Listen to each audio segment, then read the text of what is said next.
नमस्कार दोस्तों। केरला में आज बहुत दुखद घटना हुई है। वहाँ पे एक सीरियल ब्लास्ट हुआ है। और वह आज संडे है। संडे को प्रेयर होता है। एक जेहोवा विटनेस एक सेक्ट है, उनका प्रेयर होता है।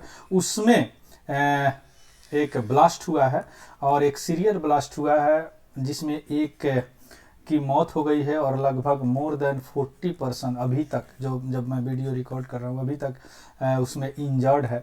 और उसके लिए हमारे जो होम मिनिस्टर है, अभी एनएसजी का टीम भी वहाँ, एनआईए और एनएसजी गए हैं उनको इंक्वायरी करने। और ऐसा माना जा रहा है कि हो सकता है कि इसके पीछे हमास का हाथ हो। तो in this video we will see that is what is the Jehovah witness, यह कौन है इंडिया में और ये इनका क्या ओरिजिन है, इंडिया में कितने हैं और ऑल दीज थिंग क्यों प्रेयर कर रहे थे। Right now going to discuss in this video. तो first we will see what is the news क्या हुआ। That earlier I told you 1 person killed and लगभग 40 से 40 से ज़्यादा पर्सन आज जो संडे प्रेयर हो रहा था 29 को, उसमें सीरियल ब्लास्ट में हो गए हैं, जो कि प्रेयर कन्वेंशन हॉल था कि जेहोवा विटनेस सेक्ट का नियर कोची एर्नाकुलम में होता है। जो यह हो रहा था कहाँ, Zamra international convention and exhibition centre, जो कलाम सेरी एर्नाकुलम में है। क्लियर। वहाँ पे लगभग 2500 यानी 2500 फेथफुल पर्सन जो पूरे स्टेट में रहते हैं जेहोवा कन्वेंशन के, वहाँ पे गैदर थे, प्रेयर में भाग ले रहे थे और उसी समय सीरियल ब्लास्ट हुआ है। अमित शाह जी हैं जो नेशनल इन्वेस्टिगेशन एजेंसी एनआईए और एनएसजी वहाँ पे स्पॉट पर पहुँच गए हैं और ऐसा माना जा रहा है कि एक सीरियल ब्लास्ट है जो कि बार सेक्ट पे हो सकता है कि चूँकि एक दिन पहले हमास के एक जो मीटिंग हुआ था, जो प्रो हमासी, जो हमास को सही मान रहे हैं और इजराइल के हमला को गलत मान रहे हैं, तो हो सकता है कि यह टेरर अटैक हो। तो यहाँ पे in this video because of in the point of view civil service UPSC, first we will see what is the Jehovah witness sect. अभी अंडर इंक्वायरी है, तो अगर इंक्वायरी में कुछ हमास का आता है, जो विटनेस आते हैं, तो उसके लिए मैं अलग से वीडियो बनाऊंगा। अभी यहाँ पे इस वीडियो में only we will see what is the Jehovah witness sect. See Jehovah witness sect कुछ नहीं है, एक क्रिश्चियन ही है, लेकिन क्रिश्चियन में एक अलग इनका सेक्ट है। इसमें अंतर क्या है कि जो नॉर्मली क्रिश्चियन है वह ट्रिनिटी में विश्वास करते हैं, 3 में विश्वास करते हैं, जैसे द फादर हो गया, सन जीसस क्रिस्ट हो गया और होली स्पिरिट हो गया। 3 चीज में विश्वास करते हैं। जबकि जेहोवा जो है केवल ऑलमाइटी गॉड क्रिएटर में विश्वास करते हैं, और जो क्रिएटर है वह गॉड है अब्राहम का, मोसेस का और जीसस का भी गॉड है। क्लियर। वो लोग बिलीव करते हैं कि जीसस क्रिस्ट जो है वह king of God's kingdom in heaven, means God का जो हेवन में किंगडम है, उनका जो राज है, उसमें वह किंग है। आ रहा बात समझ में? यानी गॉड है, उनका किंगडम है, राज है, उसमें वह राजा है ना। सो सुपीरियर मानते हैं वह क्रिएटर को, जो जीसस क्रिस्ट से भी और जो जीसस क्रिस्ट है उनको ऑलमाइटी गॉड नहीं मानते। क्लियर। यार जो बिलीव करते हैं केवल बाइबल टेक्स्ट पे बिलीव करते हैं, उनका ऐसा मानना है कि यह जो है वर्ड ऑफ गॉड है, गॉड का शब्द है। वो जो नॉर्मली क्रिश्चियन लोग ईस्टर क्रिसमस वगैरह मनाते, वो नहीं मनाते, चूंकि वो बिलीव नहीं करते पंगन ट्रेडिशन होता है ना, जैसे क्रिसमस में कुछ बन जाते हैं, ट्री को पूजा करते हैं, दाढ़ी उड़ी बढ़ा के आ जाते हैं, और ईस्टर में माने या जो कुछ दिखावटी चीजें या विश्वास नहीं करते हैं, that is called the pagan tradition. अब सवाल उठता है कि जो है इवेंजिकल मीन्स में परोपकारी वर्क, या घूम घूम के कुछ परोपकार करते हैं और डोर टू डोर घूम के अपने धर्म का प्रचार करते हैं। एक तरह इनका कहना है कि द ट्रूथ को हम स्प्रेड करते हैं, फैलाते हैं। क्लियर। इनका ऐसा मानना है कि अब पूरे संसार का अब इंड होगा, पूरे संसार अब खत्म हो जाएगा, क्योंकि जो गॉड का जो किंगडम है ना, वह अब रिप्लेस हो जाएगा ह्यूमन गवर्नमेंट से, और गॉड का करीब करीब काम अब खत्म हो गया अर्थ से।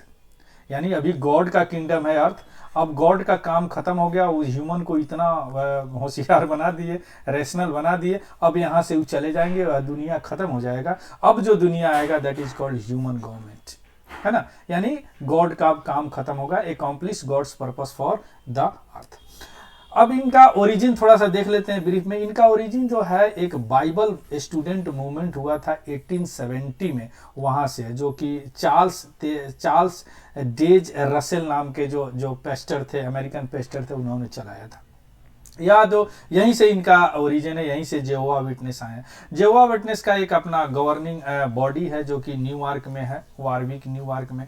और ये जो इनका एक डॉक्ट्रिन भी है इनका सेक्ट का कि किस तरह, जिनको बोला जाता है वॉच टावर बाइबल और ट्रैक्ट सोसाइटी पेनिनसुला, दोनों इनका हेडक्वार्टर वारविक न्यूयॉर्क में ही है। जेहोवा जो है अदर रिलीजियस से काफ़ी दूर रहते हैं, लेकिन एक इनका अच्छी बात है कि रिलीजियस को रेस्पेक्ट हर रिलीजियस को करते हैं, लेकिन ज़्यादा घुलते मिलते या नहीं है दूसरे से। ऑल रिलीजियस को उनका ऐसा कहना है कि अदर रिलीजियस अपना फेथ करते हैं, चॉइस है उनका, लेकिन हमारा रिलीजन जो हमारा जो फेथ है वो सबसे सुप्रीम है, ऐसा इनका मानना है। क्लियर। अब जो देखते हैं कि जेहोवा जो विटनेस है इंडिया में क्या पोजीशन है। अभी इंडिया में इनके एक वेबसाइट है jw.org, एक बार विजिट कीजिएगा। इसके अनुसार 56,747 मिनिस्टर डू टीच बाइबल, जो कि बाइबल को टीच करते हैं यानी पढ़ाते हैं। जेहोवा विटनेस जो है इंडिया में 1905 से प्रेजेंट है, और इनके ये लोग ऑफिस 1926 में 1926 में बॉम्बे में, जो मुंबई कहा गया, उसमें उन्होंने इस्टेब्लिश किया था। और वहाँ से रजिस्ट्रेशन, लीगल रजिस्ट्रेशन ही 1978 में शुरू किया था, है ना। जो विटनेसेस जो है वह इंडिया से आर्टिकल 25 में जो गारंटी फॉर जो रिलीजियस प्रैक्टिस है, उनसे यह बहुत फ़ायदा उठाते हैं। मीन्स उनसे बेनिफिट है। चूंकि एक केस आया था, इसलिए मैं केस थोड़ा बता रहा हूँ, जो कि केस में ऐसा था कि उस केस का नाम था Biju Emmanuel others versus state of Kerala and others. उसमें एक लैंडमार्क जजमेंट सुप्रीम कोर्ट ने दिया था 1986 में। हुआ क्या था कि 3 इनके बच्चे थे जो स्कूल में नेशनल एंथम हो रहा था, उसमें इन्होंने खड़ा नहीं हुए।